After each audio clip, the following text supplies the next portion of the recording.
Welcome back to another story on Infidelity Tales Lab. Before we begin, tell us, where in the world are you watching from?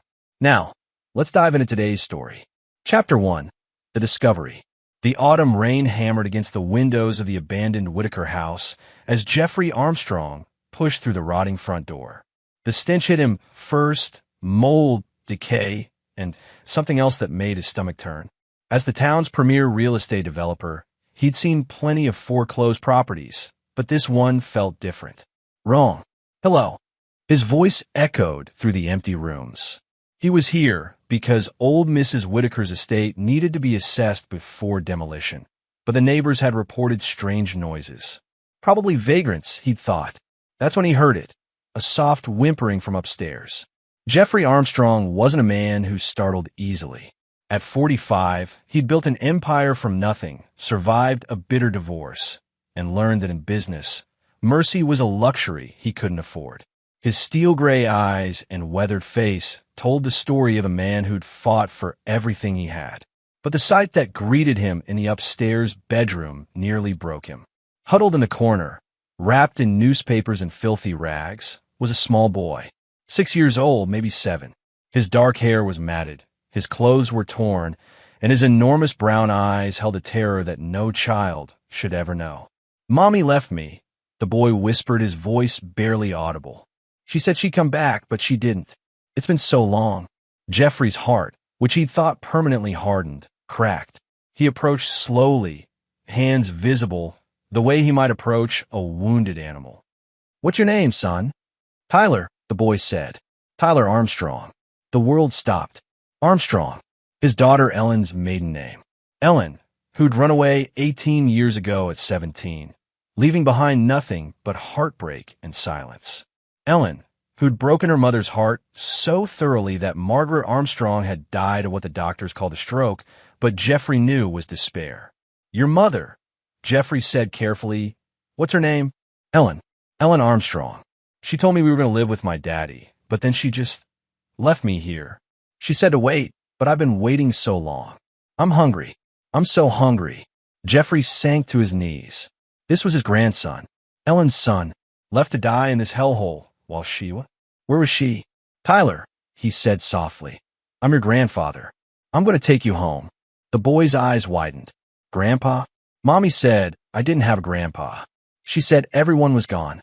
Another lie, another betrayal.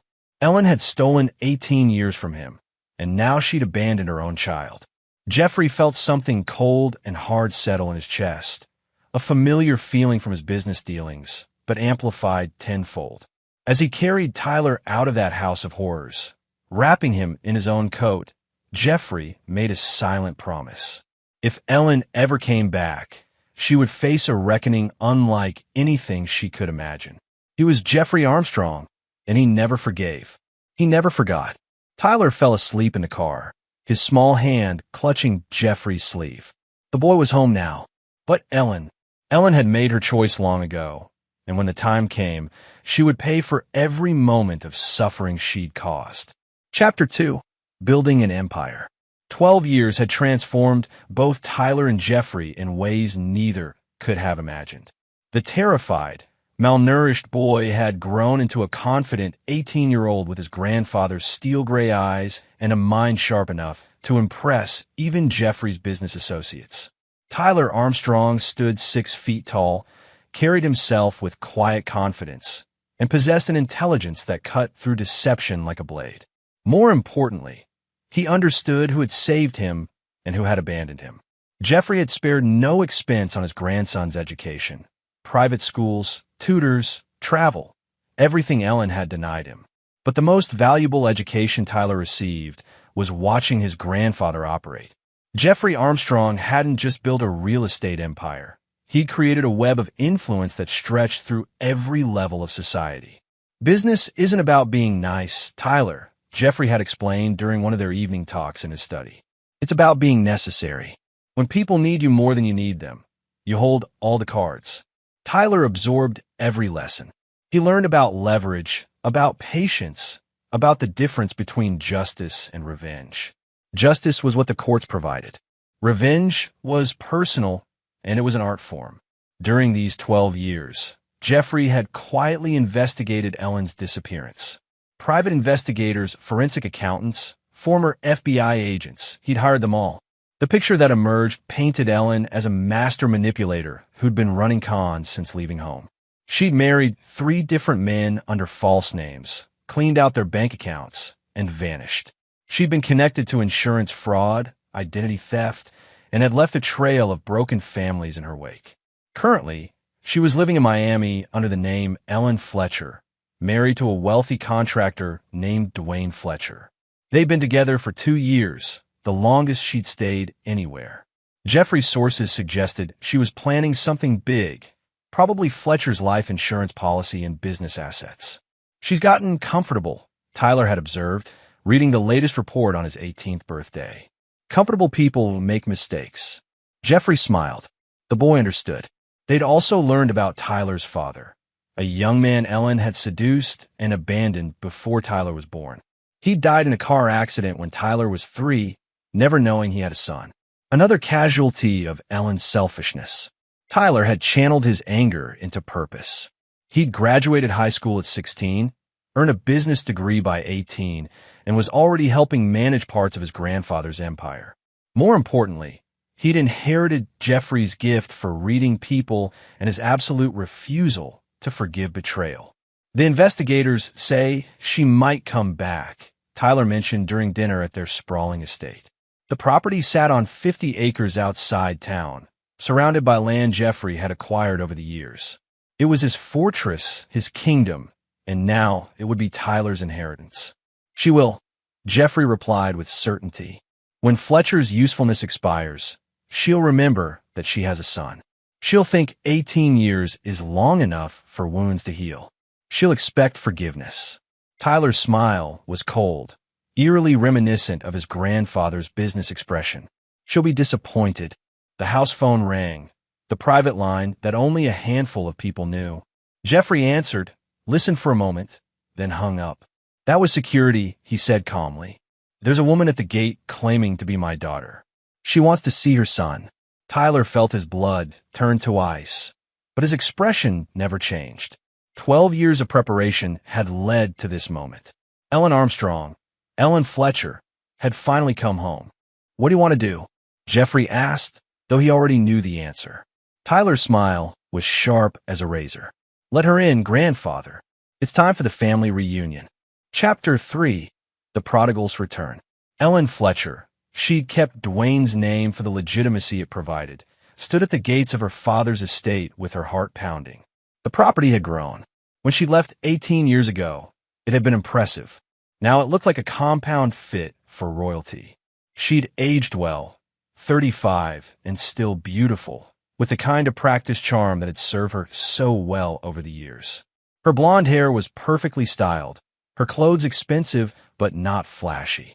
She looked like money, which was exactly the image she'd cultivated. But beneath the polished exterior, Ellen was desperate. The Miami operation had gone sideways. Dwayne was getting suspicious, asking questions about the money she'd been siphoning from his accounts. She needed a quick exit strategy, and Tyler represented her best option. A wealthy grandfather would pay handsomely for his grandson's safe return, and Tyler was old enough now to help her with more sophisticated cons. The gates opened, and Ellen drove her rented BMW up the winding driveway. The house took her breath away. What had been a large home was now a mansion, all clean lines and expensive materials. Her father had clearly done well for himself. Jeffrey Armstrong stood on the front steps, and Ellen felt a chill run down her spine. He looked older, grayer, but there was something in his stance that spoke of barely contained power. This wasn't the heartbroken father she'd left behind. This was someone far more dangerous. Ellen, he said simply as she approached. Hi, Daddy. She tried for the smile that had gotten her out of trouble as a teenager, but it felt forced. You look good. The house is incredible. You left your son to die. The words hit her like a physical blow. No preamble, no small talk, just the truth laid bare. Ellen's mind raced, calculating her response. I was young, Daddy. I made mistakes, but I'm here now. I want to make things right with Tyler. Tyler, Jeffrey called without raising his voice. The young man who emerged from the house bore little resemblance to the terrified child Ellen had abandoned. Tyler Armstrong was tall, confident, and handsome, with expensive clothes and an air of quiet authority. But it was his eyes that made Ellen's blood run cold. They were his grandfather's eyes, sharp and utterly unforgiving. "Hello, Mother," Tyler said, his voice perfectly polite and completely empty of warmth. Ellen struggled to maintain her composure. This wasn't how she'd imagined this reunion. She'd expected tears, questions, maybe anger she could work with. Instead, she faced two men who looked at her like she was something that might scrape off their shoes. "Tyler, baby, you've grown so much. I know I made mistakes, but I was just a child myself when I left. I'm here now. I want to be part of your life. I'm here for my son." The words burst out of her with practiced emotion. "I've spent 18 years getting my life together, becoming someone worthy of being his mother. I know I hurt you both, but I'm different now. I can give Tyler opportunities, travel, experiences." Tyler's laugh was soft and terrifying. Opportunities? Like the opportunity to starve in an abandoned house. Or perhaps the opportunity to learn how to con innocent people out of their life savings. Ellen's facade cracked. They knew. Somehow, they knew everything. "What do you want to do?" Jeffrey asked Tyler, and Ellen realized with growing horror that the question wasn't about forgiveness or reconciliation. It was about her fate. Tyler's smile was cold and sharp, a perfect mirror of his grandfather's most ruthless expression.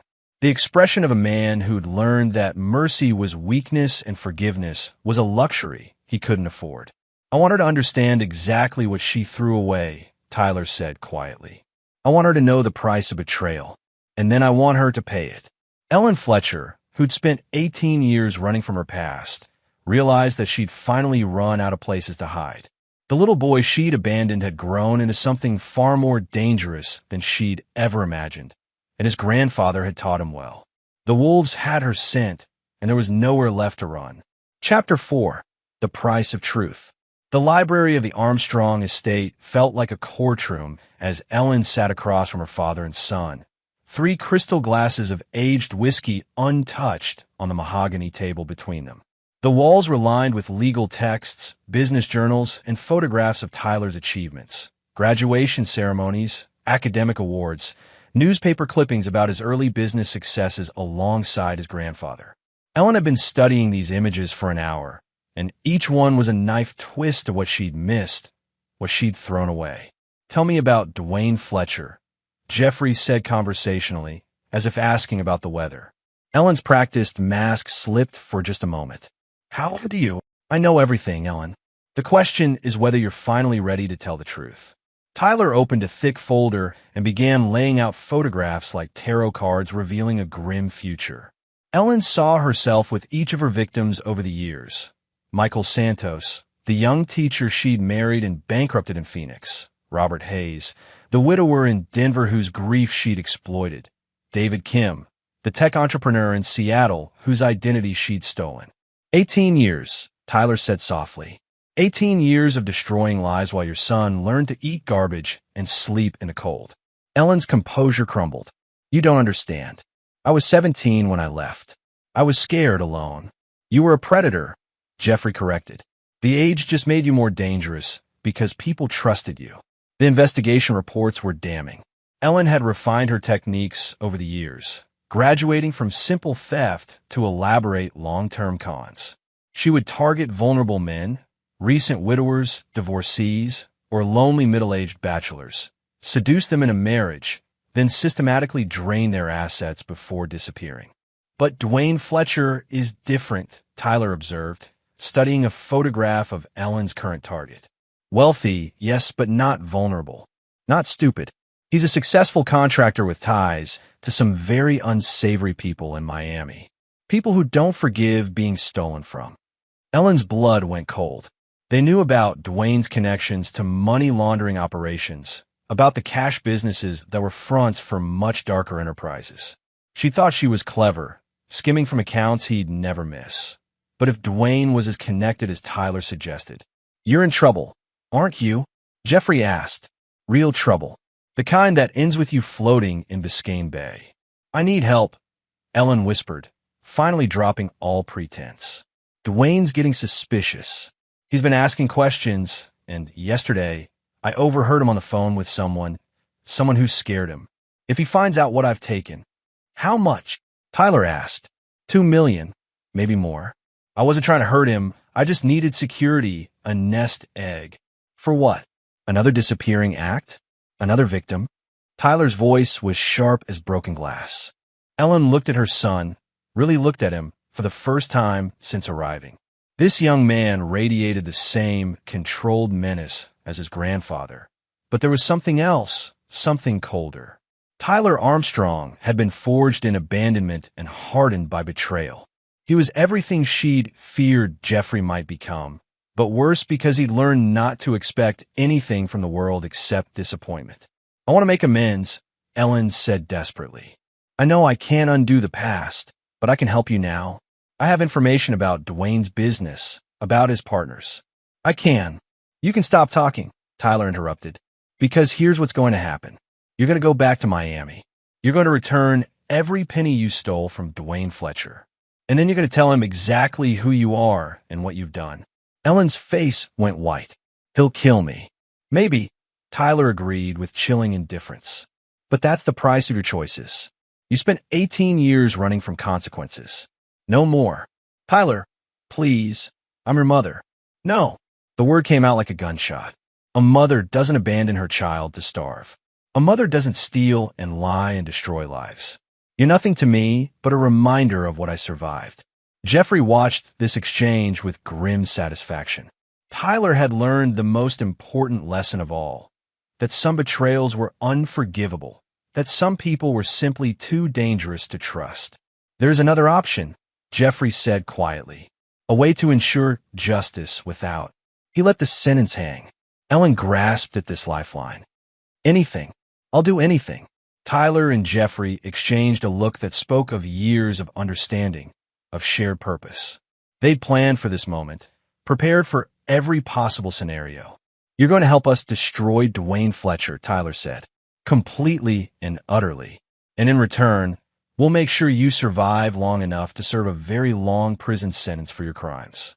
Ellen realized with mounting horror that she'd walked into a trap 18 years in the making.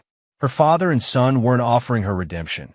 They were offering her the chance to be useful one last time before facing the consequences of every choice she'd ever made. The little boy she'd abandoned had grown into her judge, jury, and executioner. Chapter 5. The Setup. The war room in Jeffrey Armstrong's estate would have impressed generals and CEOs alike. Multiple computer screens displayed financial records, surveillance photos, and architectural blueprints. Tyler moved between them with the precision of a conductor orchestrating a symphony of destruction. Ellen sat in the corner, no longer a player but a pawn, watching her son and father plan with the cold efficiency of military strategists. 3 days had passed since her arrival, and she'd learned that underestimating the Armstrong men was a fatal mistake. Dwayne Fletcher owns Fletcher Construction, which is contracts for half the commercial development in Miami-Dade County, Tyler explained, pointing to a complex web of business relationships on the largest screen. But the real money comes from laundering cash for the Costello family. Construction is perfect for it. You can inflate material costs, create phantom employees, bill for work that was never done. Jeffrey studied the financial flows with the eye of someone who'd built his own empire through legitimate means. He's smart.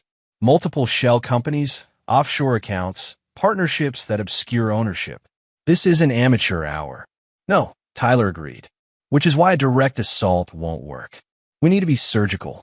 Ellen watched in fascination and growing dread as her son revealed abilities she'd never imagined.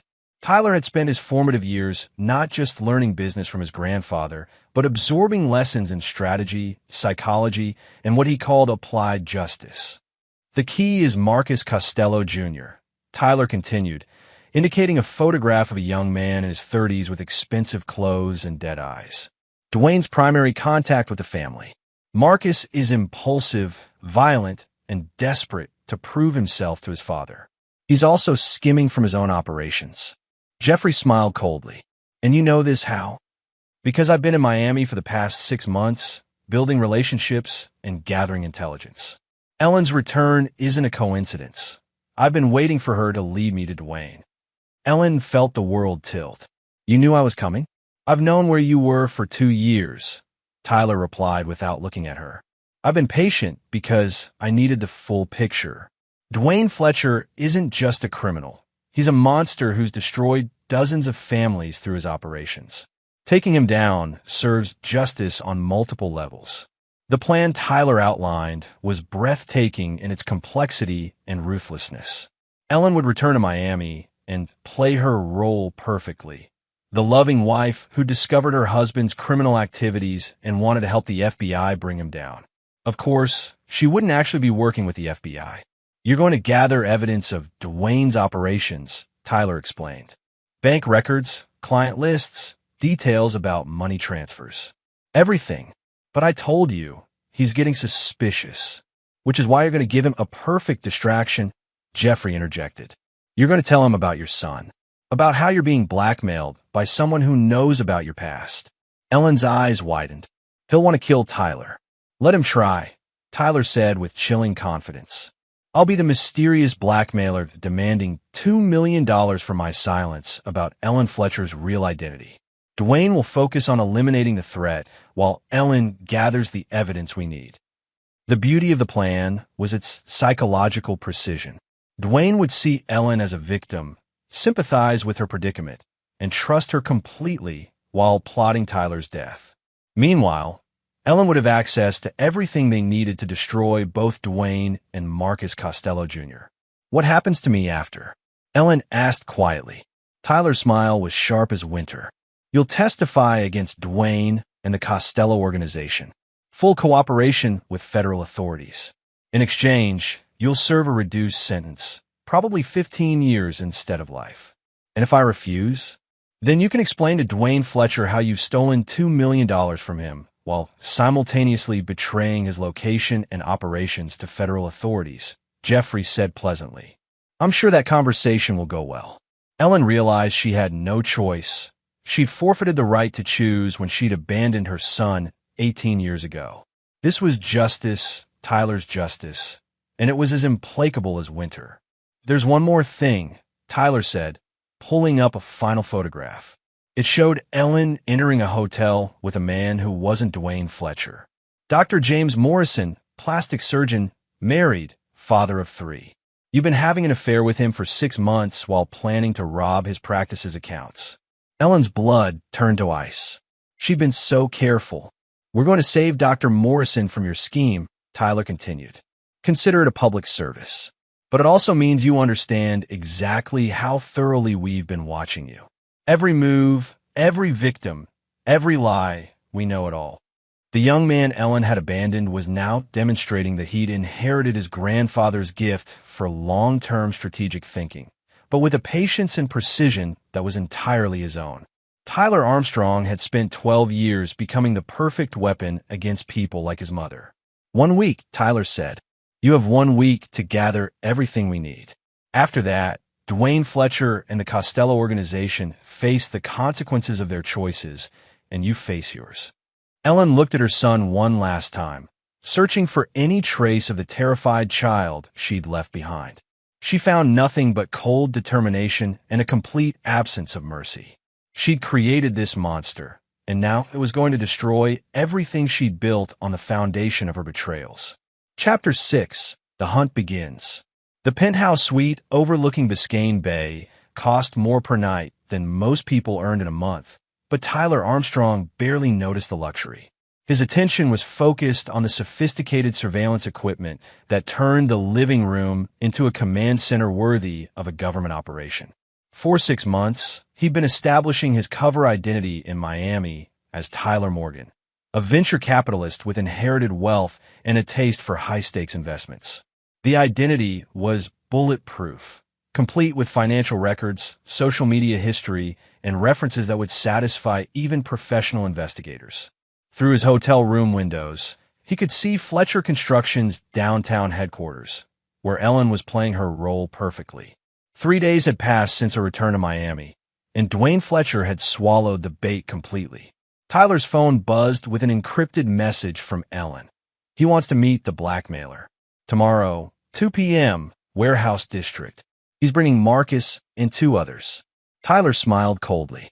Dwayne Fletcher thought he was being clever, luring a blackmailer into the open for elimination. What he didn't know was that Tyler had chosen the meeting location months ago, a warehouse owned by a shell company connected to Marcus Costello Jr.'s skimming operation. The beauty of Tyler's plan lay in its psychological precision. He wasn't just destroying his targets. He was making them destroy each other. At precisely 2 p.m. the next day, Tyler arrived at the warehouse driving a rented Mercedes, dressed in expensive clothes that screamed easy target. He learned from his grandfather that sometimes the best disguise was looking exactly like what your enemies expected. Dwayne Fletcher was waiting with 3 men: Marcus Costello Jr., whose reputation for violence was well-earned; Vincent "Vinny" Torres, a professional killer with dead eyes; and a 4th man Tyler didn't recognize, but whose military bearing screamed professional muscle. "You must be the businessman with the interesting proposition," Dwayne said, his voice carrying the false friendliness of a predator sizing up prey. Tyler smiled pleasantly. "Tyler Morgan. And you must be the man married to Ellen Fletcher. Or should I say, Ellen Armstrong?" The reaction was immediate. Marcus stepped forward, hand moving toward his jacket, while Dwayne's face went granite hard. "Interesting," Tyler continued conversationally, "because Ellen Armstrong is wanted for federal crimes in 4 states. Identity theft, wire fraud, money laundering. The FBI has a very substantial file on her activities over the past 18 years. "You're lying," Dwayne said, but Tyler could see the doubt creeping in. "Am I? Check her fingerprints against the federal database. Check her DNA against evidence from crime scenes in Phoenix, Denver, and Seattle. Or better yet, ask her about the $2 million she's been skimming from your accounts over the past year." The warehouse went dead silent. Marcus and Vinny exchanged glances while the 4th man's hand drifted toward his weapon. "You see," Tyler said, pulling out a tablet and showing them bank records, "Ellen's been very busy. She's stolen from you. She's compromised your operations. And now she's trying to use me to blackmail you for even more money. The woman you married is a professional con artist who's been playing you from day one." Dwayne's face had gone pale. Tyler could see him connecting dots. Ellen's reluctance to discuss her past, her uncanny knowledge of financial systems, her ability to charm anyone into trusting her. "But here's the interesting part," Tyler continued. "I'm not actually here to blackmail you. I'm here to offer you a partnership." Marcus laughed harshly. "You got balls, I'll give you that. But you just signed your death warrant." "Did I?" Tyler's smile was sharp as winter. "Because according to my information, Marcus, you've been stealing from your own family operations. Shell companies, inflated contracts, phantom employees. Sound familiar?" The tablet screen changed, showing financial records that made Marcus's face go white. Tyler had spent months documenting the young Costello's embezzlement, gathering evidence that would satisfy both federal prosecutors and family enforcers. "So here's my proposition," Tyler said calmly. "We eliminate our mutual problems. Ellen Armstrong disappears permanently, taking her federal heat with her. Marcus Costello Jr. faces the consequences of stealing from family operations. And Dwayne Fletcher gets to keep his business empire while partnering with someone who actually understands discretion." Dwayne was no fool.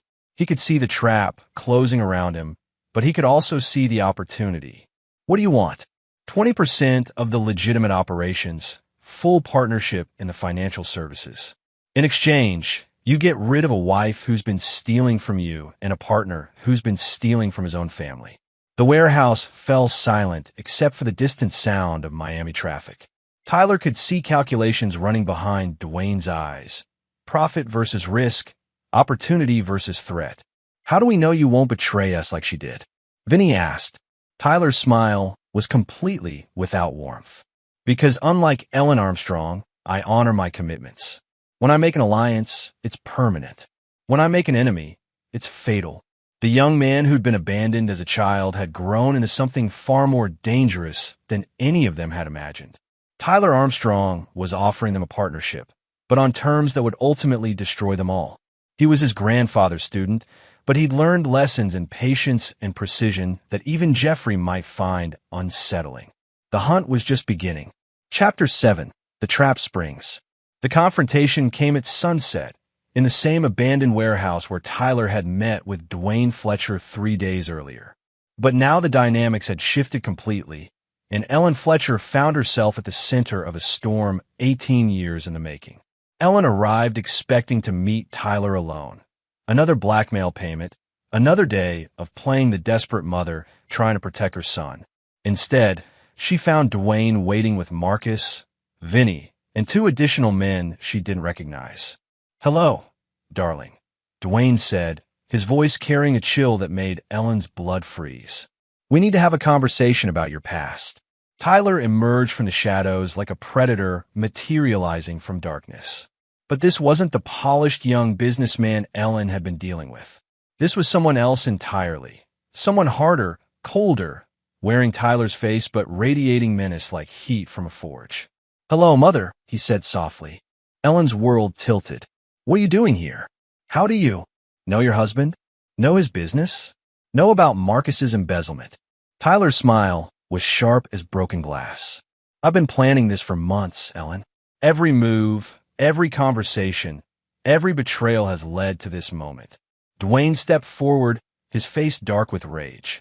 "You want to explain how your blackmailing son knows about our operations?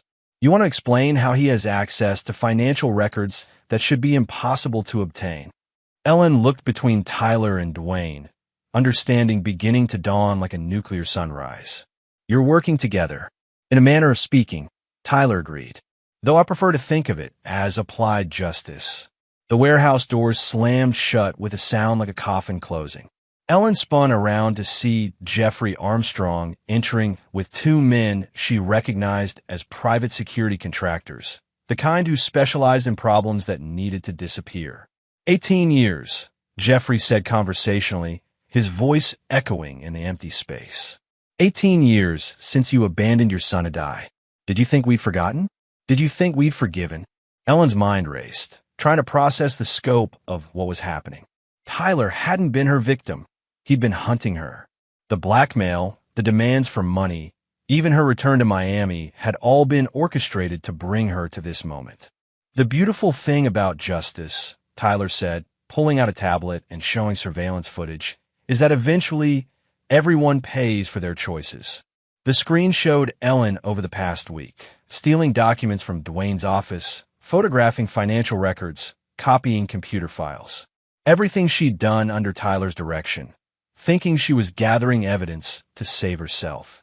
"Every theft, every betrayal, every lie," Tyler continued.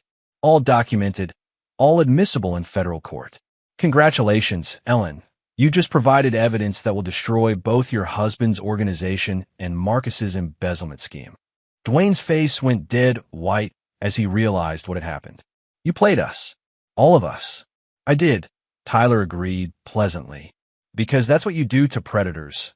You give them exactly what they want until they destroy themselves reaching for it." Marcus pulled a gun, but Tyler didn't even flinch. "I wouldn't, Marcus. Because in about 30 minutes, FBI agents are going to raid this warehouse based on an anonymous tip about a meeting between known organized crime figures. They'll find all of you here, along with evidence of money laundering, murder, and 18 years' worth of Ellen's criminal activities." Ellen felt her legs give out. She'd been played, completely, utterly, devastatingly played by her own son. "The only question," Tyler continued, his voice cold as winter, "is whether you're here when they arrive or whether you choose to run."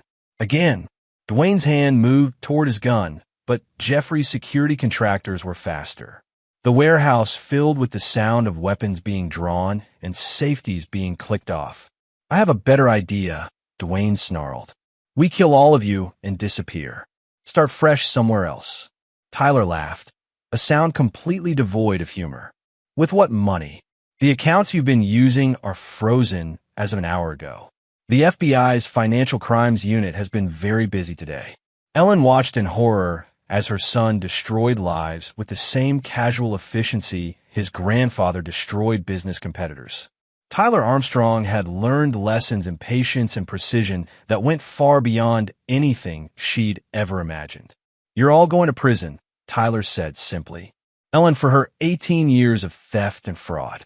Dwayne for money laundering and organized crime. Marcus for embezzlement and murder. The only variable is how long you survive in federal custody. Sirens began wailing in the distance, still far away, but getting closer. "Choose quickly," Tyler advised. "Run now and die trying to escape, or surrender and face the consequences of your choices." Ellen looked at her son one last time, seeing nothing but cold satisfaction in eyes that had once belonged to a terrified 6-year-old boy. She'd created this monster by abandoning him, and now he was destroying everyone who'd ever betrayed him with the precision of a surgeon and the mercy of winter. The sirens were getting closer, and Ellen Armstrong, finally understood that there was no escape from the choices she'd made 18 years ago. Chapter 8, Judgment Day. The federal courthouse in Miami buzzed with activity as the most significant organized crime prosecution in years reached its climax. Ellen Armstrong, she'd finally reverted to her real name, sat in the defendant's chair wearing an orange jumpsuit, her blonde hair now showing gray roots, and her face bearing the weight of 18 months in federal custody. Beside her sat Dwayne Fletcher and Marcus Costello Jr., both men having aged years in the time since their arrest. The warehouse trap had netted federal authorities not just 3 defendants, but evidence that had dismantled an entire money laundering network. Tyler Armstrong sat in the gallery, impeccably dressed and radiating the quiet confidence of a man who'd orchestrated justice with surgical precision. At 21, he'd become the youngest person ever to receive a federal law enforcement commendation for civilian assistance in a major organized crime case. "Your Honor," the federal prosecutor addressed Judge Sarah Morrison, "the evidence in this case represents one of the most comprehensive criminal conspiracies ever prosecuted in this district. The defendants engaged in money laundering, racketeering, fraud, and in the case of Marcus Costello Jr., murder." Ellen's defense attorney, a public defender overwhelmed by the mountain of evidence, made a perfunctory argument for leniency based on cooperation. Ellen had indeed provided testimony against the Costello organization, but the damage to her own case was irreversible. The evidence Tyler had orchestrated Ellen to gather was devastating. Financial records showing 18 years of systematic fraud, victim impact statements from dozens of families she destroyed, and forensic accounting that proved she'd stolen over $8 million across her criminal career. "Ms. Armstrong," Judge Morrison said, her voice carrying the weight of absolute authority, "you have perpetrated one of the most extensive patterns of fraud this court has ever seen. Your actions destroyed families, bankrupted innocent people, and showed a complete disregard for the law and basic human decency." Ellen forced herself to meet the judge's eyes, but she could feel Tyler's gaze burning into the back of her head. "Furthermore," the judge continued, "your abandonment of your minor child represents a level of callousness that defies comprehension. The psychological evaluations indicate that your son suffered severe trauma that affects him to this day." If only she knew, Ellen thought bitterly. Tyler's trauma hadn't made him weak. It had forged him into something infinitely more dangerous than anyone in this courtroom understood. "Ellen Armstrong, this court sentences you to 25 years in federal prison without possibility of parole for the first 15 years. You will also pay restitution in the amount of $8.7 million. The gavel fell like thunder. Ellen felt her legs give out, but the federal marshals were already there to support her. 25 years. She'd be 58 when she was first eligible for parole, assuming she survived federal prison. Dwayne Fletcher received 30 years for racketeering and money laundering. Marcus Costello Jr. got life, without parole, for murder and organized crime leadership. The network Tyler had helped expose wouldn't be threatening anyone for generations. As Ellen was led away in shackles, she caught sight of Tyler one last time. He was watching her with the same cold satisfaction he'd shown in the warehouse. But there was something else, a sense of completion, as if a long chapter of his life was finally closing. After the sentencing, Tyler stood outside the courthouse with his grandfather, both men wearing expensive suits and expressions of quiet satisfaction. "Justice served," Jeffrey said simply. "Justice served," Tyler agreed. "But more importantly, a lesson taught. Actions have consequences, betrayal has a price, and some debts can never be forgiven." A reporter approached, recognizing Tyler from the media coverage. "Mr. Armstrong, how does it feel to see your mother sentenced to federal prison?" Tyler's smile was polite and completely empty. "Ellen Armstrong ceased to be my mother the day she abandoned me to die in that house. What happened today wasn't personal. It was simply the natural consequence of choices she made 18 years ago." The reporter pressed on. "Do you think the sentence was fair?" "I think," Tyler said carefully, "that everyone involved received exactly what they deserved. Justice doesn't always look like mercy, but it's always necessary." As they walked away from the courthouse, Jeffrey placed a hand on his grandson's shoulder. "Your grandmother would have been proud. Margaret always believed that some betrayals were unforgivable." Tyler nodded, thinking of the woman who died of heartbreak when Ellen ran away. She also believed that family wasn't about blood. It was about who stands by you when everything falls apart. They drove back to the Armstrong estate in comfortable silence, past the abandoned Whitaker house where Tyler's real life had begun 18 years ago. The property had been demolished and turned into a memorial garden, a place of beauty growing from the ashes of tragedy. Ellen Armstrong had finally faced the consequences of her choices. Tyler Armstrong had ensured that justice was served with the precision of a surgeon and the patience of winter. The abandoned child had grown into a man who understood that mercy was earned, trust was precious, and betrayal was a debt that compound interest made impossible to escape. Chapter 9. Legacy of Winter. 5 years after the trial, Tyler Armstrong stood in his grandfather's study, now officially his own, reviewing the quarterly reports from Armstrong Holdings. At 26, he'd expanded the family empire into new territories, technology investments, renewable energy, and most significantly, a private foundation dedicated to finding and rescuing abandoned children. The Tyler Armstrong Foundation had saved over 300 children in 5 years, providing them with homes, education, and most importantly, the understanding that their worth wasn't determined by those who'd abandoned them. "Sir," his assistant, Jordan Gentry, entered carrying the morning mail. "There's a letter here marked personal. No return address, but it's from a federal corrections facility." Tyler took the envelope without emotion. He'd been expecting this for months. Ellen Armstrong had been a model prisoner, and model prisoners sometimes earned the privilege of limited correspondence. The letter was brief. "Tyler, I know you'll probably never read this, but I needed to try. I know I have no right to ask for anything, but I'm dying. Pancreatic cancer, maybe 6 months left. I'm not asking for forgiveness. I know what I did was unforgivable. I'm not asking you to visit or to care. I just wanted you to know that not a day has passed that I haven't thought about that little boy I left behind. You became everything I could never be. Strong, honorable, someone who protects instead of destroys. I'm proud of you, even if I have no right to be. I hope you find happiness. I hope you find love. I hope you never become as cold as the world made you. Ellen." Tyler read the letter twice, then fed it into the paper shredder beside his desk. He felt nothing, no anger, no sadness, no satisfaction. Ellen Armstrong had become irrelevant to his life the moment the gavel fell at her sentencing. His phone buzzed with a message from his grandfather, who'd officially retired but still maintained an office in the building. "Dinner tonight? I have news about the Henderson Project." Tyler smiled. Jeffrey Armstrong, now 72, had found new purpose in the foundation work. The man who'd built an empire through ruthless business practices was now channeling that same energy into saving children who'd been discarded by the world. As Tyler prepared to leave for the day, he caught sight of his reflection in the office window. 26 years old, successful beyond most people's dreams, respected and feared in equal measure.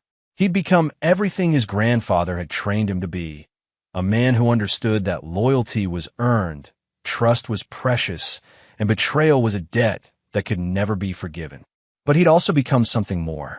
The foundation work had shown him that strength could be used to protect, as well as destroy, that power could heal as well as harm.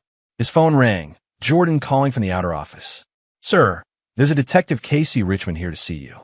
Says it's about a child abandonment case in Broward County." Tyler's expression sharpened. "Send him in." Detective Richmond was a weathered man in his 50s with kind eyes and calloused hands. He carried a file folder and wore the expression of someone who'd seen too much but never stopped caring. "Mr. Armstrong, I know your foundation does incredible work with abandoned children. We have a situation, 8-year-old girl, found in a condemned building, parents nowhere to be found. She's been asking for her mommy for 3 days." Tyler felt something twist in his chest. Not the cold satisfaction of revenge, but something warmer and more dangerous. "Hope. What's her name?" "Lily. Lily Hayes. We think she's been alone for at least a week, maybe longer." Tyler was already reaching for his coat. "I'll follow you to the hospital." As they drove through Miami traffic, Tyler thought about cycles. How trauma could create monsters or heroes. How abandonment could forge predators or protectors. Ellen Armstrong had tried to make him weak, but she'd instead made him strong. She tried to make him a victim, but she'd instead made him a guardian. The little girl in the hospital bed looked exactly like Tyler had 18 years ago. Terrified, abandoned, but not broken. "Not yet." "Lily," Tyler said softly, pulling up a chair beside her bed. "I'm Tyler. I heard you've been looking for your mommy." The girl nodded, tears streaming down her face. "She said she'd come back. She promised." Tyler felt his heart break and harden simultaneously. Another abandoned child. Another Ellen Armstrong disappearing into the night. Another cycle beginning. "Lily," he said gently, "sometimes grown-ups make promises they can't keep. But I want to make you a different kind of promise. I promise that you'll never be alone again. I promise that you'll have a family who chooses to love you. And I promise that no one will ever abandon you again." The girl looked at him with the same desperate hope Tyler had felt when his grandfather first found him. The cycle was continuing, but this time it would end differently. Tyler Armstrong had learned that justice wasn't always about punishment. Sometimes it was about preventing the next victim, protecting the next child, breaking the cycle before it could continue.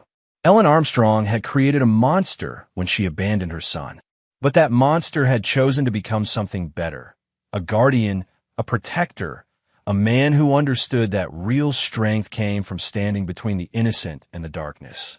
The abandoned child had grown into a man who made sure no child would ever be abandoned again.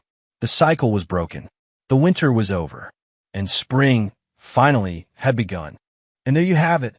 Another story comes to an end. What did you think? I'd love to hear your thoughts in the comments below. If you enjoy this story, consider joining our community by subscribing.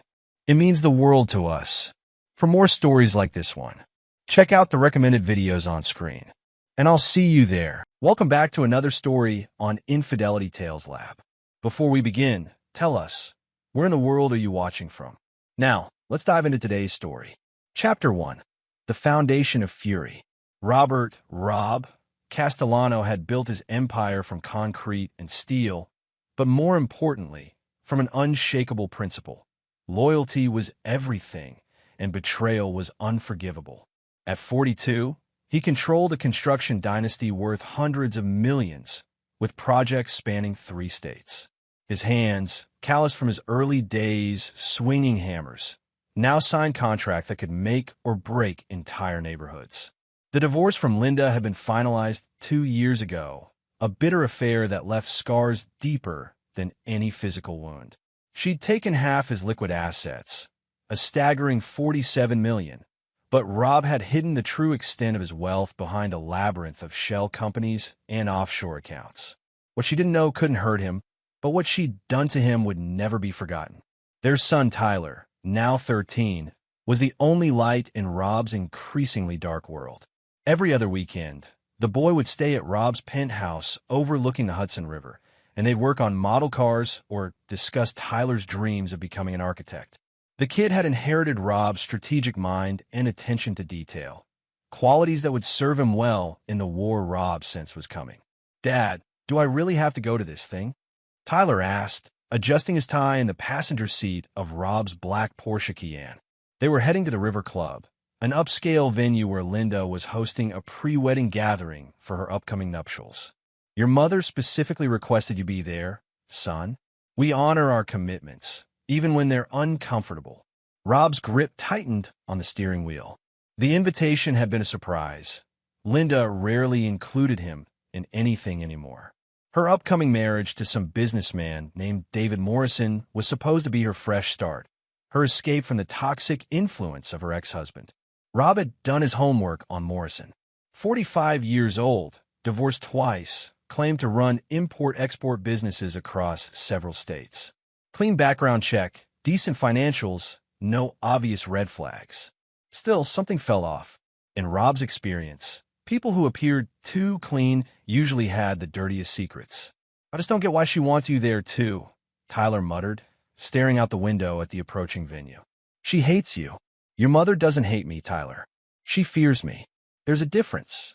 Rob's voice carried the cold certainty of a man who'd learned to read people's deepest motivations. Fear keeps people honest, or at least it keeps them careful. The River Club sat on a bluff overlooking the water, its colonial architecture speaking of old money and older secrets. Rob had actually helped finance the renovation 3 years ago, another fact Linda probably didn't know. As they walked toward the entrance, Rob noticed Tyler's pace slowing, his shoulders tensing. You okay, kid? Yeah, can we make this quick? Rob studied his son's profile. Tyler was usually eager to see his mother, despite the complicated family dynamics. Tonight felt different. The boy seemed nervous, almost frightened. Rob filed the observation away. In his world, fear was information, and information was power. The lobby buzzed with Linda's usual crowd. Art gallery owners, fashion designers, and trust fund kids who'd never worked a real day in their lives. Rob moved through them like a shark through minnows, his presence commanding respect even from those who pretended to despise him. He'd worn his best charcoal suit, the one that made him look like he could buy and sell everyone in the room without checking his bank balance. Linda appeared near the bar, radiant in a cream-colored dress that probably cost more than most people's cars. At 38, she maintained the elegant beauty that had first captured Rob's attention in college. Her auburn hair was styled in perfect waves, and her smile was practiced and warm, at least until she saw him. Robert, thank you for coming. Her voice carried the polite chill of expensive diplomacy. Wouldn't miss it, Linda. Where's the lucky man? I'm eager to meet the person who finally captured your heart. The words carried just enough sincerity to hide the blade beneath them. Before Linda could respond, Tyler grabbed Rob's arm with surprising force. The boy's face had gone pale, his eyes wide with something that looked disturbingly like terror. What's wrong? Rob asked, his paternal instincts overriding everything else. Tyler's voice came out as a trembling whisper. We're leaving now. He grabbed Rob's hand and began pulling him toward the exit with desperate urgency. Tyler, what? Now, Dad. Please. Chapter 2. The Face of Truth. Rob allowed his son to drag him outside, every parental alarm bell in his head screaming. In 13 years, he'd never seen Tyler this scared. Not during thunderstorms, not when he'd broken his arm falling from a tree, not even during the worst fights between Rob and Linda before the divorce. They reached Rob's car in silence, Tyler's hands shaking as he fumbled with the door handle. Rob helped him into the passenger seat, then slid behind the wheel, not starting the engine, but turning to face his son directly. Tyler, talk to me. What happened in there? The boy was staring straight ahead, his breathing shallow and rapid. When he finally spoke, his voice cracked with emotion. Do you know who Mom's fiancé is? The question hit Rob like a physical blow. Something in Tyler's tone, the way he said fiancé like it was a curse word, made Rob's blood run cold. His name is David Morrison. Beyond that, no. Should I? Tyler turned to face him, tears starting to form in his eyes. Dad, that's not his real name. That's Danny Martinez. He used to be your best friend. The world seemed to tilt on its axis. Danny Martinez. Rob hadn't heard that name spoken aloud in over 15 years, but it still had the power to transport him back to the worst period of his life. Danny, his college roommate, his best man, his business partner in those early days when they'd been young and hungry and foolish enough to trust each other completely. Danny, who'd stolen not just money from their first construction project, but Rob's girlfriend at the time. Danny, who disappeared one night with their company's seed money and Rob's fiancée, leaving behind only debts and betrayal. Danny, who Rob had sworn to destroy if he ever saw again. You're sure? Rob's voice was barely above a whisper. Tyler nodded miserably. He recognized me first. At Mom's book club meeting last month. He kept staring at me, and then he asked Mom about my last name. When she said Castellano, he got this weird look. Then he started asking questions about you. What you did for work, where you lived, if you ever talked about your college friends. Rob felt something dark and familiar awakening in his chest. The same cold fury that had driven him to build his empire brick by brick, deal by deal, victory by ruthless victory. But this was different. This was personal in ways that transcended business or money. Did he say anything to you directly? He tried to be friendly, kept asking about school, about our weekends together. But there was something wrong about it, like he was studying me. Tyler wiped his eyes with his sleeve. Mom doesn't know, does she? About who he really is. Rob started the engine, his mind already racing through possibilities and plans. Danny had always been smart, changing his name, building a new identity, working his way into Linda's life. But why? Was this random coincidence? Or had Danny specifically targeted Linda to get at Rob? The answer became clear as they pulled away from the River Club. This wasn't coincidence. This was revenge, delayed, calculated, and striking at the one thing Rob cared about more than his empire, his family. Dad! Tyler's voice was small and scared. What are we going to do? Rob reached over and squeezed his son's shoulder, feeling the boy's tension slowly ease under his touch. We're going to protect what's ours, son. And we're going to make sure that some debts that are 15 years overdue, finally get paid in full. As they drove through the darkening city, Rob began to construct the framework of Danny's destruction. The man had made one critical error. He'd revealed himself too early. He'd assumed Tyler wouldn't recognize him or understand the significance. But Tyler was Rob's son, raised to notice details, to remember faces, to understand that in the Castellano family, loyalty was everything and betrayal was a death sentence. Danny Martinez had returned from the shadows to claim his revenge. What he didn't know was that Rob Castellano had spent 15 years becoming someone far more dangerous than the young man he'd once betrayed. And unlike Danny's patient, indirect approach, Rob's revenge would be swift, total, and absolutely merciless. The game was about to begin, and Rob intended to win. Chapter 3: Gathering Intelligence. Rob's penthouse office occupied the entire top floor of the Castellano Tower, with floor-to-ceiling windows offering a commanding view of the city he'd helped reshape. It was 3 a.m., but sleep was impossible.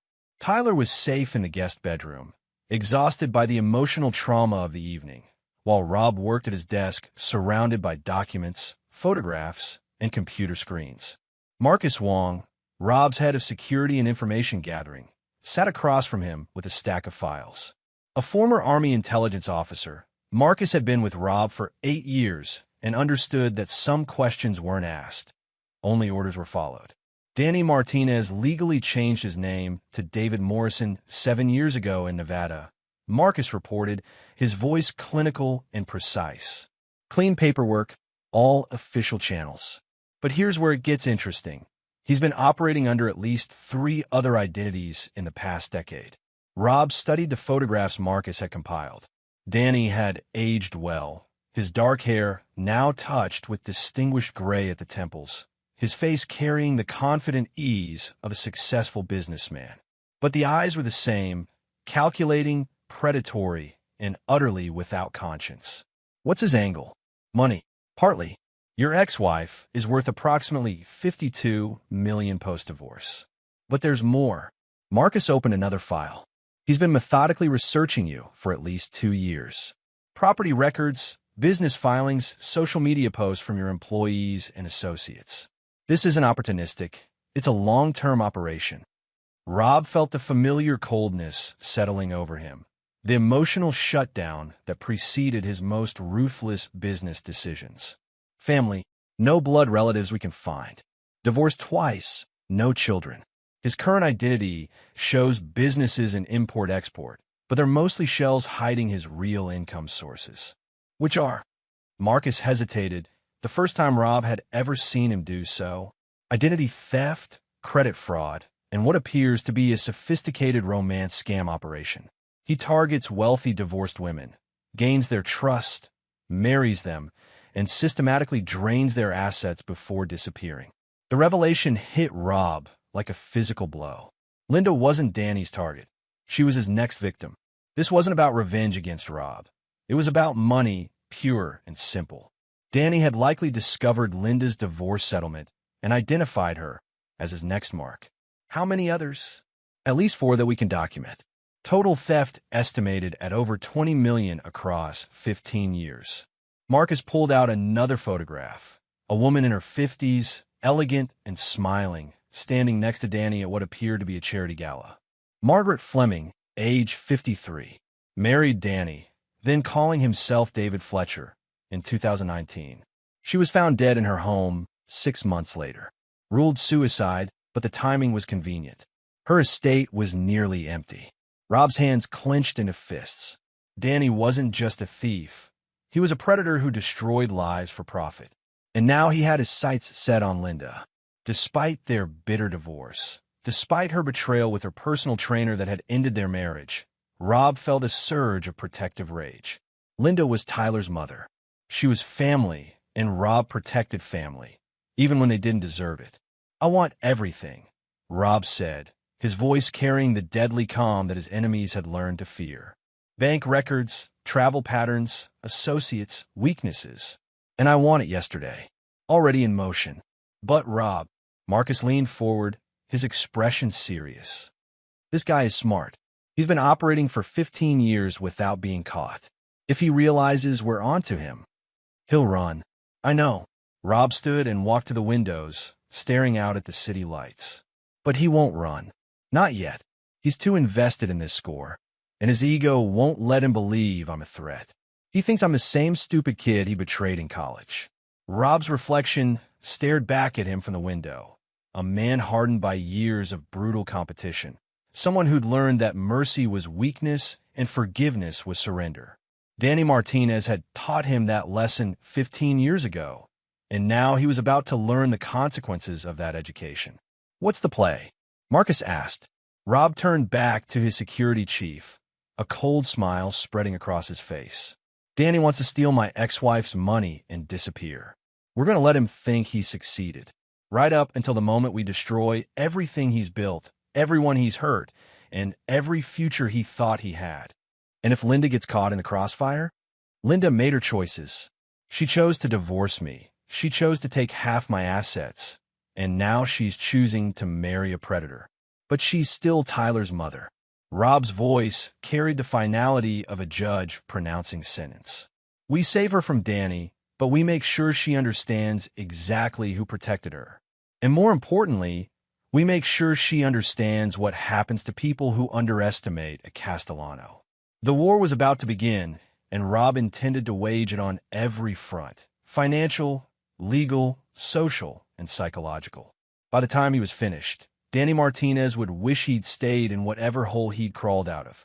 And Linda would understand that her ex-husband wasn't just the man she divorced.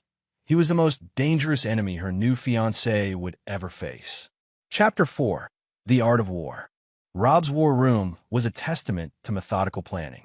In the 72 hours since Tyler's revelation, Marcus and his team had transformed the conference room adjacent to Rob's office into a command center. Wall-mounted screens displayed financial flowcharts, timeline graphics, and surveillance photographs. It looked like the headquarters of a military operation, which in many ways it was. "Phase 1 is complete," announced Lisa Park, Rob's forensic accountant and financial strategist. A Korean-American woman in her early 30s, Lisa had earned her reputation by uncovering corporate fraud that others missed. "We've mapped Danny's entire financial network. He's sophisticated, multiple shell companies, offshore accounts, cryptocurrency wallets. But he made one critical error. She pointed to a complex diagram showing money flows between various entities. He's been using the same digital signature pattern across all his identities. Same banking habits, same investment preferences, same timing intervals for large transfers. It's like a fingerprint. Rob studied the information with the intensity of a general planning an invasion. Can we track his previous victims' money? Most of it, yes. He's been parking assets in a series of Swiss and Cayman accounts, but the patterns are traceable. More importantly, Lisa pulled up another screen showing recent financial activity. He's already started positioning himself to access Linda's accounts. She's been moving money into joint investment vehicles he recommended. The manipulation was elegant and subtle. Danny was using his identity as a successful businessman to convince Linda to consolidate her assets for better investment opportunities. In reality, he was positioning her money for theft. Marcus approached the main table carrying a tablet. We've got surveillance on his current residence, a penthouse he's renting under the Morrison identity. Expensive neighborhood, all paid for with previous victims' money. But here's the interesting part. He swiped to show photographs taken with a telephoto lens. He's not working alone. The images showed Danny meeting with a woman in her 40s, blonde, attractive, wearing clothes that screamed expensive taste. They were embracing outside an upscale restaurant, their body language suggesting intimacy far beyond business. Meet Patricia Novak, Marcus continued. She's been with Danny for at least 3 years, possibly longer. Former model, now poses as his business partner. She specializes in befriending the wives, providing emotional support during the relationship-building phase. Rob felt his anger crystallize into something sharper and more focused. This wasn't just theft, it was a calculated psychological assault. Danny and Patricia were professional predators who destroyed families for profit. Where is she in the Linda operation? Already embedded. Patricia joined Linda's book club 6 months ago, positioned herself as a confidant.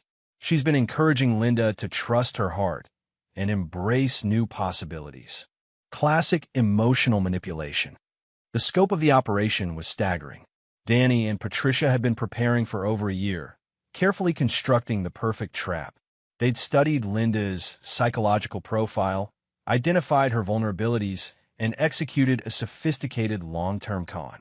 But they'd made one fatal error. They'd underestimated Rob Castellano. Lisa, I want you to prepare forensic financial reports on every one of Danny's previous victims. Documentation that will hold up in court. Marcus, I need complete surveillance, 24/7 coverage, phone taps, if possible, financial monitoring. And I want background checks on anyone they've contacted in the past 6 months. What about Linda? Marcus asked. Do we warn her? Rob considered the question. Warning Linda would be the ethical choice, but it would also alert Danny that his cover was blown. The predator would disappear, and other potential victims would remain at risk. More importantly, Rob's revenge required Danny to complete his approach. Only when the man was fully committed, when he'd revealed all his methods and associates, could Rob destroy him completely. Not yet. Linda thinks she's in love, and women in love don't listen to warnings from ex-husbands they despise. Danny would convince her I was lying, trying to sabotage her happiness. We let them proceed with their plan until they're completely exposed. Rob walked to the window, staring out at the city where somewhere Danny Martinez was preparing to steal his son's mother's fortune. The irony wasn't lost on him. Rob was about to protect the woman who'd betrayed him from the man who'd betrayed him first. But this wasn't about Linda. This was about justice, about settling a debt 15 years in the making. Danny had taught Rob that loyalty was weakness and trust was currency to be stolen. Now Rob would teach Danny what happened when someone with unlimited resources and absolutely no moral constraints decided to wage war. There's one more thing, Lisa said, pulling up a final screen. I've been analyzing Danny's pattern of operations. Based on his previous timeline, he'll make his move within the next 2 weeks. The wedding is in 10 days. That's when he'll have legal access to Linda's assets. Then we have 10 days to prepare our trap. Rob turned back to his team, his expression carrying the cold certainty of a man who'd never lost a war he'd chosen to fight. Danny Martinez thinks he's the predator in this scenario. It's time to show him what it feels like to be prey. Chapter 5. Setting the Snare. The Harbor Club was Linda's favorite restaurant, an upscale establishment overlooking the marina where she'd often brought clients during her interior design career. Rob arrived 30 minutes early, choosing a corner table with clear sight lines to all entrances.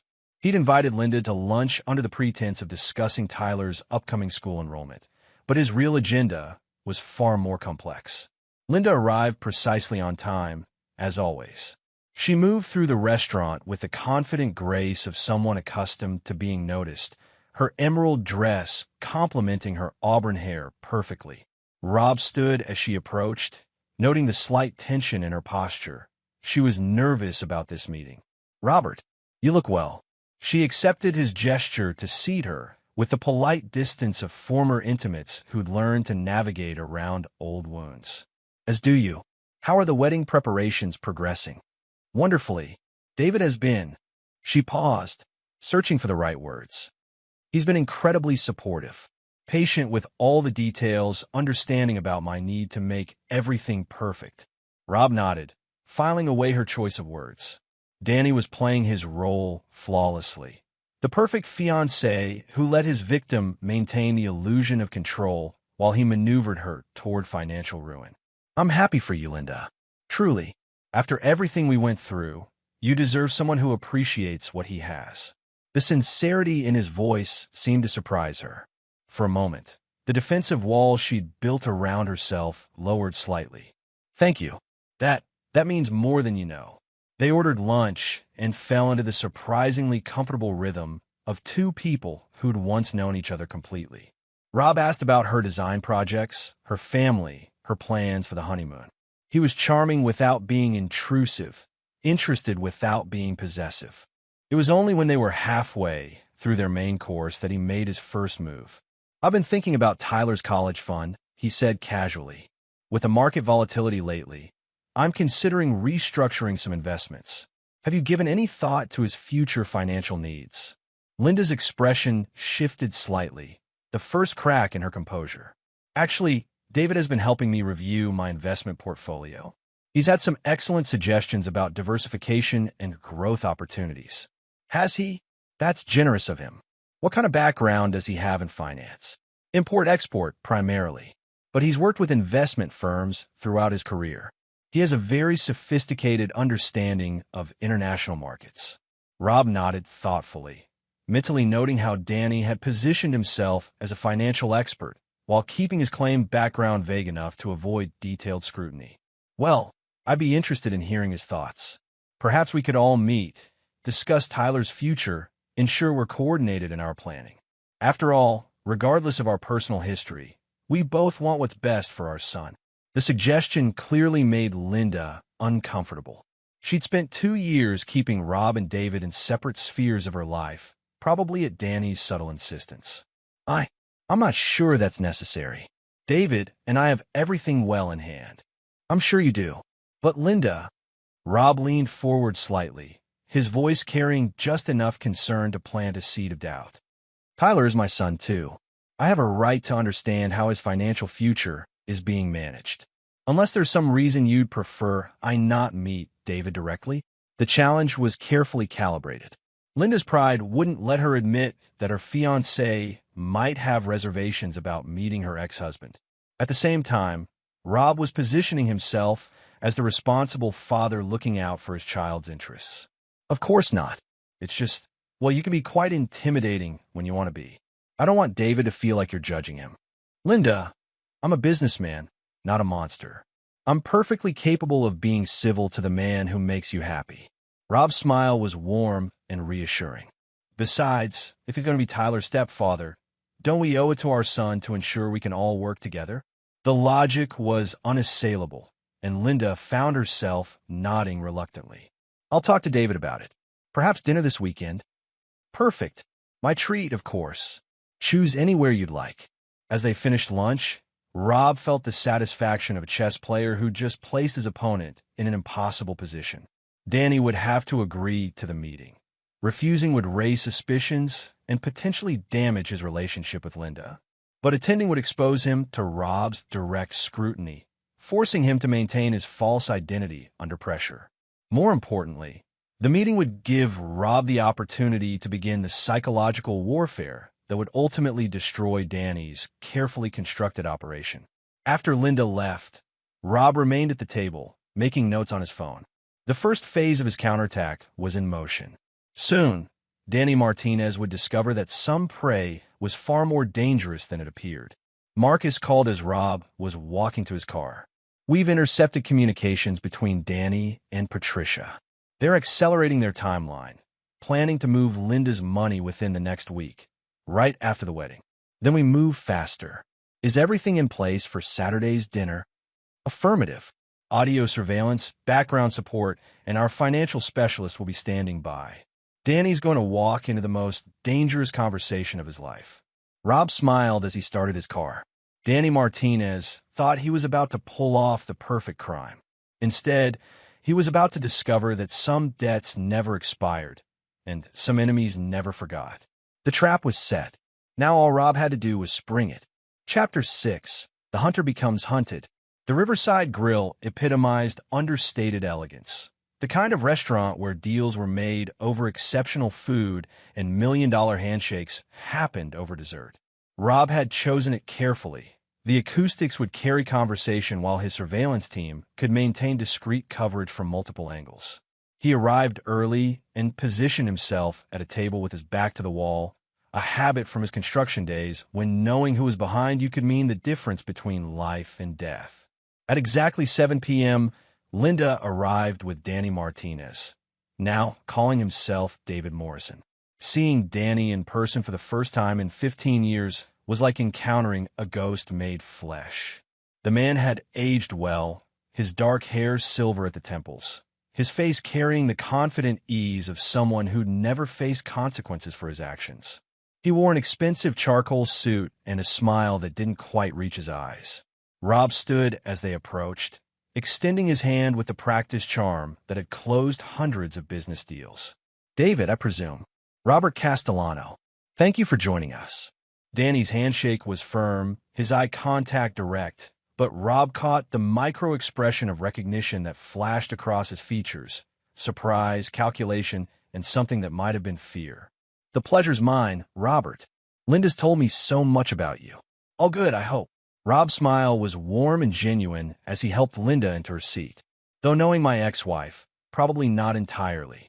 The dinner began with careful politeness, each man taking the other's measure, while Linda played the role of nervous mediator. Danny was smooth, deflecting personal questions while presenting himself as successful but not ostentatious, confident but not arrogant. "Linda mentioned you're an import-export," Rob said as they studied the wine list. "That's a fascinating business. What regions do you primarily work with?" "Primarily Southeast Asia and Eastern Europe. Electronics, textiles, some specialty manufacturing." Danny's answer was practiced, containing just enough detail to sound credible without being verifiable. "Challenging markets. The regulatory environment alone must be incredibly complex." Rob selected a wine he knew cost more than most people's monthly salary. "I've had some experiences with international business myself. The cultural nuances can make or break a deal." For the next hour, Rob played the perfect host, engaging, interested, seemingly impressed by Danny's carefully constructed credentials. He asked detailed questions about trade regulations, shipping logistics, and market conditions, watching as Danny navigated the conversation with increasing discomfort. The man was good, but not good enough. Rob had spent 15 years learning to read people's weaknesses, and Danny's tells were becoming clear. He touched his watch when lying, shifted his weight when uncomfortable, and his vocabulary became more formal when he was uncertain. "Tyler seems to have taken to you well," Rob said as their main courses arrived. "That's important to me. My son's approval isn't given lightly."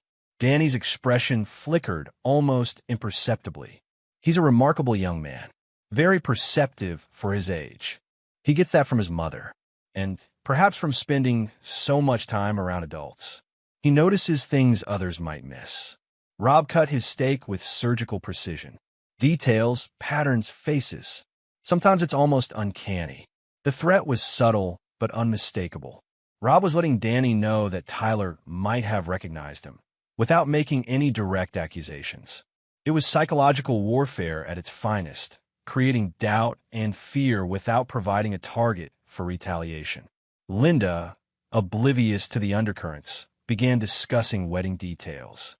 As she spoke about flowers and catering, Rob watched Danny's behavior carefully. The man was calculating odds, assessing risk, trying to determine if his cover was blown. "I understand you'll be honeymooning in Europe," Rob said. "That sounds wonderful. Switzerland is particularly beautiful this time of year." Danny's wine glass paused halfway to his lips. Switzerland, where several of his hidden accounts were located. It could have been coincidence, but Rob's tone suggested otherwise. "We haven't finalized our itinerary yet," Danny replied carefully. "Of course. So many options to consider. Banking capital of the world, I've heard. Very discreet financial institutions for those who value privacy." The conversation continued with Rob systematically probing every aspect of Danny's fabricated identity. He discussed import regulations that didn't exist, mentioned trade agreements that had been repealed, and referenced market conditions that were completely fictional. Danny caught some of the traps, but missed others, each mistake carefully noted by Rob for future use. As dessert arrived, Rob made his final move of the evening. "David, I have a proposition for you. I'm developing a new resort complex in the Caribbean, high-end, very exclusive. I could use someone with your international experience to handle procurement and logistics. The position would come with significant equity participation." Danny's eyes widened slightly. The offer was tantalizing, exactly the kind of opportunity a legitimate businessman would jump at, but also precisely the kind of exposure a criminal couldn't afford. "That's very generous, Robert, but I'm not sure my current commitments would allow. Think it over. No rush, though opportunities like this don't come along often." Rob's smile was predatory now, though still pleasant enough not to alarm Linda. "I've found that successful partnerships are built on trust and mutual understanding. Don't you agree?" Danny nodded stiffly, understanding that he was trapped. Accepting Rob's offer would expose him to scrutiny he couldn't withstand. Declining would signal that he had something to hide. As they prepared to leave, Rob shook Danny's hand again, holding it just a moment longer than necessary. "It's been illuminating meeting you, David. I have a feeling we'll be seeing much more of each other in the future." Walking to the parking lot, Rob felt the satisfaction of a predator who'd successfully stalked his prey. Danny Martinez now knew that his cover was blown, his operation compromised, and his enemy fully aware of his presence. The question was, would Danny run, or would his greed and ego convince him to stay and fight a war he couldn't possibly win? Chapter 7. The Walls Close In. Danny Martinez had always prided himself on knowing when to cut his losses and run. It was a survival skill that had kept him ahead of law enforcement and angry victims for over 15 years. But as he sat in his rented penthouse at 3 a.m., staring at surveillance photos of Robert Castellano, he found himself facing an impossible choice. Patricia Novak paced behind him, her usual composure cracked by fear and frustration. "We need to leave. Tonight. Rob Castellano isn't just Linda's ex-husband. He's a fucking predator in a business suit. I've been researching him since dinner, and this man destroys people for sport." Danny studied the financial reports spread across his glass coffee table. Linda's assets were finally within reach, joint accounts established, investment vehicles in place, legal documents signed. They were less than a week away from the biggest score of their careers, and Rob's dinner invitation had been anything but coincidental. "He knows," Danny admitted, his voice carrying the bitter taste of defeat. "The Switzerland comment, the trade regulation questions, he was testing me, seeing how much I'd reveal. Then we abort. We've got enough liquid assets to disappear permanently. South America, Southeast Asia, we can vanish completely." But Danny's ego wouldn't let him surrender. For 15 years, he'd been the hunter, never the prey. Rob Castellano represented the one mark who'd escaped, the one debt that remained uncollected. Walking away now would mean admitting that his former college roommate had become more dangerous than him. Not yet. We're too close to the biggest payday of our lives. 52 million, Patricia. Enough to retire permanently. And if Castellano goes to the police? If he's been gathering evidence? Danny moved to the window, staring out at the city lights. Rob won't involve the police. This is personal for him, has been since college. He wants to handle me himself, which means he'll make mistakes. Emotional investment always leads to tactical errors. What Danny didn't know was that Rob's team had been monitoring his communications for days. Every phone call, every text message, every email was being recorded and analyzed. As Patricia and Danny debated their options, Marcus Wong sat in a surveillance van 3 blocks away, listening to every word. Target is staying committed to the operation, Marcus reported through his encrypted phone. Repeat, Danny Martinez is not aborting. He's planning to accelerate the timeline. Rob's voice came back cold and satisfied. Perfect. Let him think he's still in control. What's his next move? Based on intercepted communications, he's planning to convince Linda to transfer the remaining assets tomorrow morning. They're using some kind of urgent investment opportunity as justification. Then we trigger phase 2. It's time to show Mr. Martinez what happens when someone threatens my family. The next morning, Linda received a call that would change everything. Her bank's fraud detection department had identified unusual activity on her accounts, specifically large transfers being initiated by someone with access to her personal information. Mrs. Daniels, we've detected attempted unauthorized access to your investment accounts, the bank representative explained. Someone has been systematically gathering information about your financial holdings, apparently in preparation for a significant theft attempt. Linda felt her world tilting. But that's impossible. Only David and I have access to those accounts. And she stopped, the implications hitting her like a physical blow. Ma'am, we recommend you come in immediately to review the security logs. This appears to be a sophisticated operation, possibly involving identity theft and romantic fraud. Within an hour, Linda was sitting in the bank's fraud department, staring at computer screens that revealed the systematic manipulation of her financial life. Login attempts from IP addresses traced to countries she'd never visited. Investment recommendations that would have left her accounts vulnerable to drainage. Financial profile builds that read like intelligence gathering reports. How long has this been happening? She asked, her voice barely above a whisper. Based on the logs, approximately 8 months. The activity intensified significantly after you added David Morrison to your accounts 3 weeks ago. Linda's phone buzzed with a text from David. Darling, urgent investment opportunity. Need to move remaining assets by noon today. Trust me, this will secure our future. For the first time in months, Linda found herself questioning the man she'd planned to marry. The timing was too convenient, the pressure too intense. She thought about Tyler's strange behavior at the engagement party, Rob's pointed questions at dinner, and David's evasiveness about his background. Her phone rang, Rob's number appearing on the screen. For the first time since their divorce, she answered his call with genuine relief. Linda, are you all right? You sound upset. Robert, I think I may have made a terrible mistake. About David. About everything. Where are you right now? The bank. They're saying someone has been stealing my financial information, planning to rob me. But David is the only one who... Her voice broke as the full scope of her situation became clear. Linda, listen to me very carefully. Do not go home. Do not contact David. Come to my office immediately. And Linda, bring Tyler with you. He's not safe either. As Linda hung up and called her son's school to arrange an emergency pickup, she realized that the man she divorced for being too controlling and ruthless might be the only person capable of protecting her from the predator she'd invited into her life. Danny Martinez had played his hand too aggressively, and now he was about to discover that Rob Castellano's patience had been a strategy, not a weakness. The hunter was about to become the hunted. Chapter 8. The Predator Exposed. Rob's office had been transformed into a crisis command center. Linda sat in a leather chair beside Tyler, both of them staring at wall-mounted screens displaying the evidence of Danny's elaborate con. Financial records, surveillance photos, communication intercepts, and background profiles painted a picture of systematic predation that left Linda physically ill. For women, Marcus Wong reported dispassionately. 4 documented victims over 15 years. Margaret Fleming died under suspicious circumstances after Danny drained her accounts.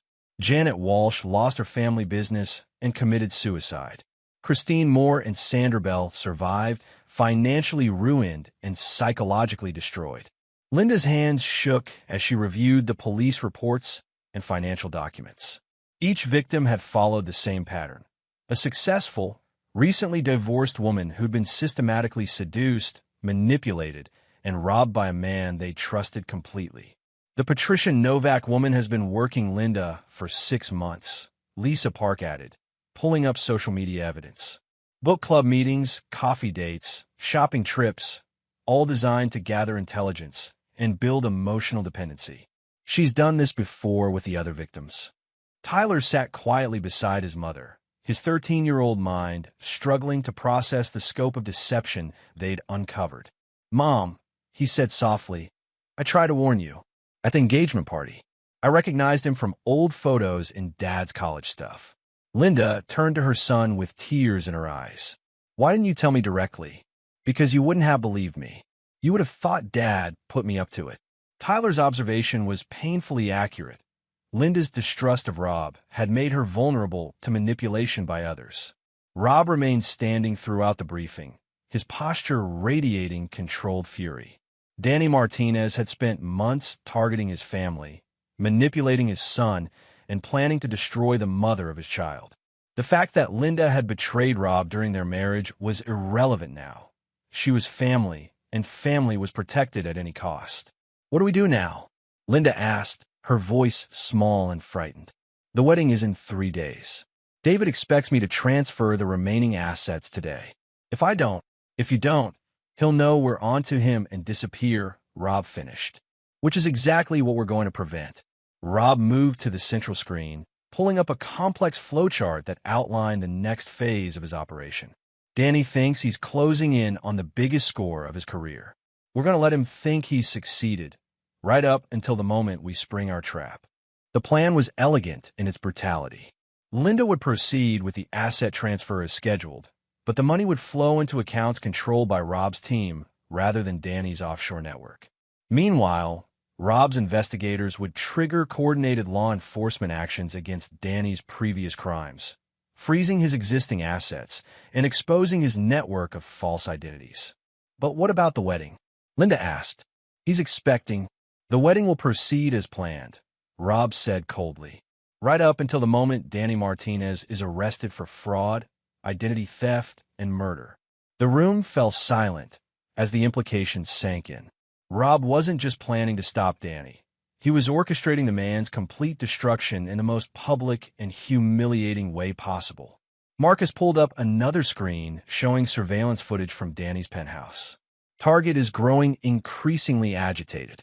We've detected multiple calls to offshore contacts, apparently preparing for a rapid exit strategy. But he's committed to staying until after the wedding. His greed is going to destroy him," Rob observed with satisfaction. Danny always had more ambition than sense. 15 years ago, he could have stolen 100,000 and disappeared. Instead, he got greedy and took everything. Now he's making the same mistake again. Lisa handed Linda a series of legal documents. "These will transfer your assets into a protected trust structure.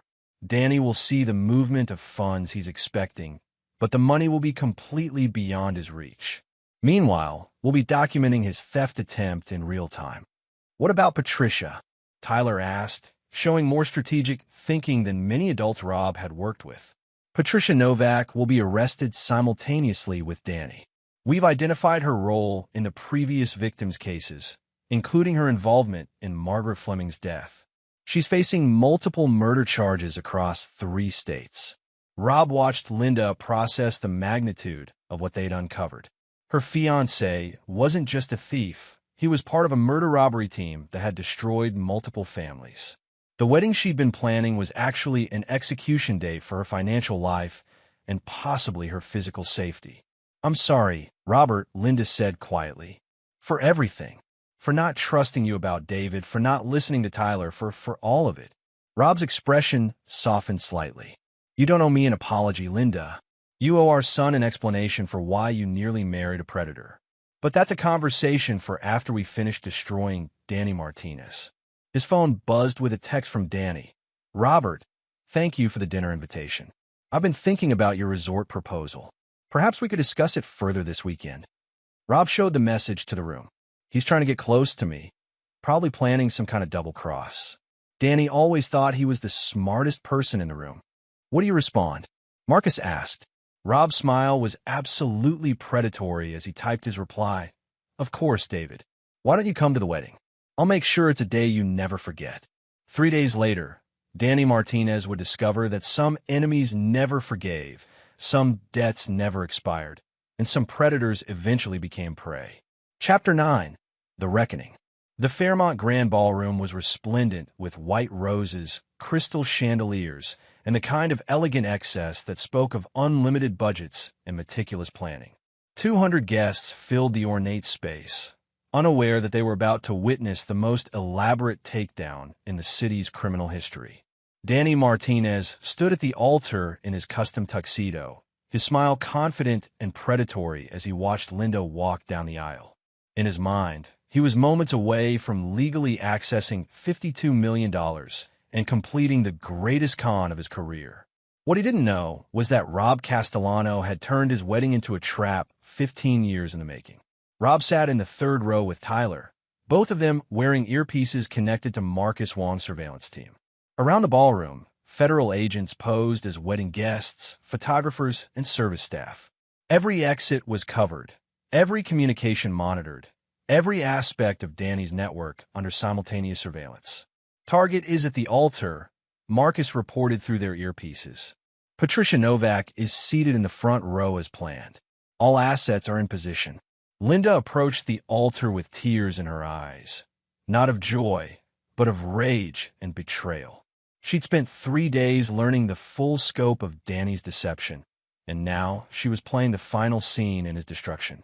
Her wedding dress was designer perfection, but underneath she wore a wire that was recording every word for the federal prosecutors waiting outside. The ceremony began with traditional elegance, the pastor speaking of love, trust, and commitment while Danny stood beside a woman he planned to rob and possibly murder. Rob watched with cold satisfaction as the man who'd taught him never to trust anyone was about to learn the consequences of that lesson. Do you, David Morrison, take Linda to be your lawfully wedded wife? The pastor asked. I do, Danny replied, his voice carrying the smooth confidence of a man who'd never been caught. And do you, Linda, take David to be your lawfully wedded husband? Linda looked directly into Danny's eyes as she spoke. I do, Danny Martinez. The name hit Danny like a physical blow. His confident smile faltered as he realized his cover was completely blown. Around the ballroom, federal agents began moving into position, their casual poses shifting into tactical readiness. I think there's been some confusion, Danny said, trying to maintain his composure while scanning for escape routes. My name is David Morrison. No, Linda said clearly, her voice carrying to every corner of the ballroom through the concealed sound system. Your name is Danny Martinez. You're a con artist, a thief, and a murderer. And your criminal career ends today. The ballroom erupted into chaos as federal agents revealed themselves, weapons drawn, shouting commands for Danny and Patricia to surrender. Guests screamed and dove for cover while photographers, actually FBI surveillance specialists, documented every moment of the takedown. Danny bolted toward the nearest exit, but Rob Castellano stepped into his path like a wall of granite and retribution. Hello, Danny, Rob said calmly, his voice cutting through the chaos. It's been 15 years since you stole my money and ran like a coward. Did you really think I'd forget? Danny's face contorted with desperation and rage. You fucking psychopath. You orchestrated all of this. I did, Rob agreed pleasantly. I turned your greatest con into your final mistake. Every asset you've stolen, every identity you've hidden behind, every victim you've destroyed, It's all going to come out in court. You're going to spend the rest of your life in federal prison. Federal agents swarmed Danny before he could respond, forcing him to the ground while reading him his rights. Across the ballroom, Patricia Novak was receiving the same treatment, her carefully constructed facade crumbling as she realized their network had been completely compromised. Danny Martinez, you're under arrest for fraud, identity theft, racketeering, and murder, the lead agent announced. You have the right to remain silent. Rob knelt beside Danny as the agents secured him in handcuffs. You taught me never to trust anyone, never to forgive betrayal, and never to show mercy to enemies. Thank you for the education. I put it to excellent use. As Danny was hauled away, screaming threats and curses, Rob felt the deep satisfaction of a debt finally paid in full. 15 years of planning, months of investigation, and 3 days of psychological warfare had culminated in the complete destruction of the man who'd betrayed him. Tyler appeared at Rob's side, his eyes wide with amazement and pride. Dad, that was incredible. You destroyed him completely. Yes, I did, Rob agreed, putting his arm around his son's shoulders. And I want you to remember this lesson, Tyler. Loyalty is everything. Family is sacred. And betrayal is unforgivable. Anyone who crosses the Castellano family learns that some debts are paid in blood, reputation, and freedom. Linda approached them, still in her wedding dress, but now free from the predator who'd tried to destroy her. Robert, I don't know how to thank you. You saved my life. Rob's expression remained cold as he looked at his ex-wife. I didn't do this for you, Linda. I did it for Tyler, and I did it because Danny Martinez owed me a debt. You were just collateral damage that needed protecting. The harshness of his words stung, but Linda understood their truth. Rob had saved her, but not out of forgiveness or residual love. He'd acted to protect his son and settle his own vendetta. She was alive and financially secure, but she would never again underestimate the man she divorced. As federal agents led Danny and Patricia away, Rob felt the completion of a circle that had begun in college. Danny Martinez was facing life in prison, his stolen millions forfeited to his victims, his network of false identities